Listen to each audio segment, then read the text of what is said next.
हमारे इस चैनल मैथिली गंगा को लाल बटन दबाकर सब्सक्राइब करें व घंटी के निशान का बटन दबाएं ताकि सभी नए वीडियो आप तक तुरंत पहुंचे बिल्कुल मुफ्त।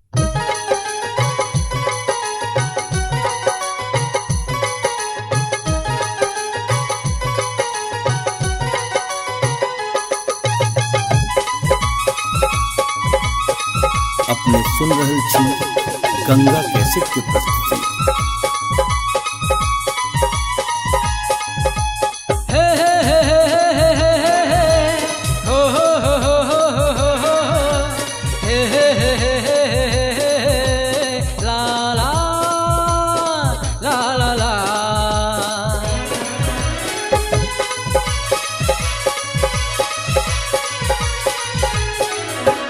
जनकपुर सन सुंदर नगरी ने भेटतियो भैया बाबू।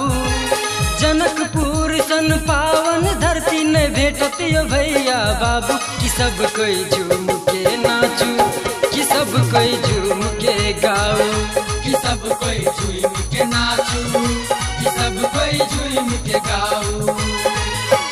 अपन मिथिला अपन मैथिली रहत सब दिन आगू।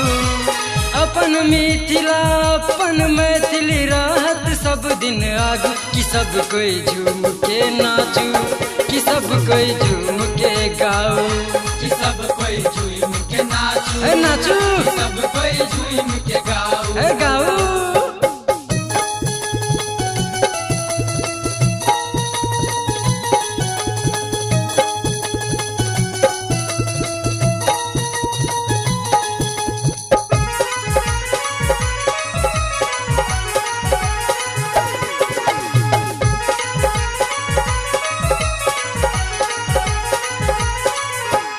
जय जगत जननी सीता माता के छै जानकी मंदिर।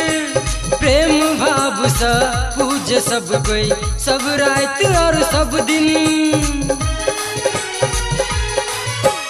जय जगत जननी सीता माता के छै जानकी मंदिर। प्रेम भाव से पूज सब कोई सब रात और सब दिन। जय विवाह पंचमी के अवसर में आवे बहुत भक्त संत और साधु।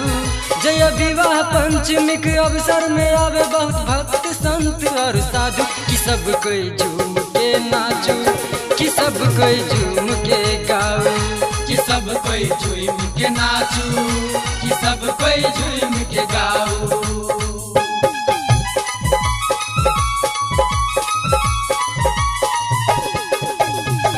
अपने सुन रहल छी गंगा कैसेट के प्रस्तुति।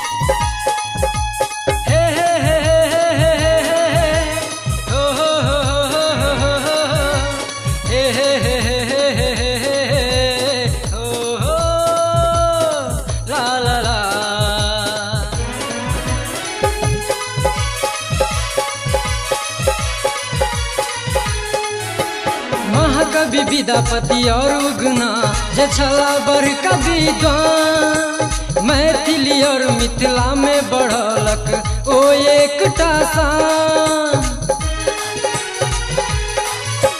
महाकवि विद्यापति और उगना जे छला बड़का विद्वान। मैथिली और मिथिला में बढ़लक ओ एकटा शान।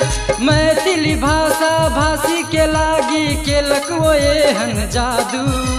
मैथिली भाषा भाषी के लागी केलक वो एहन जादू। कि सब कोई झूम के नाचू, कि सब कोई झूम के गाओ, कि सब कोई झूम के नाचू, नाचू, कि सब कोई झूम के गाओ। जनकपुर सन सुंदर नगरी ने भेटतियो भैया बाबू। जनकपुर सन पावन धरती ने भेटतियो भैया बाबू। कि सब कोई झूम के नाचू, कि सब कोई झूम के गाओ, कि सब कोई झूम के नाचू, कि सब कोई झूम के गाओ। अपन मिथिला अपन मैथिली रहत सब दिन आगू।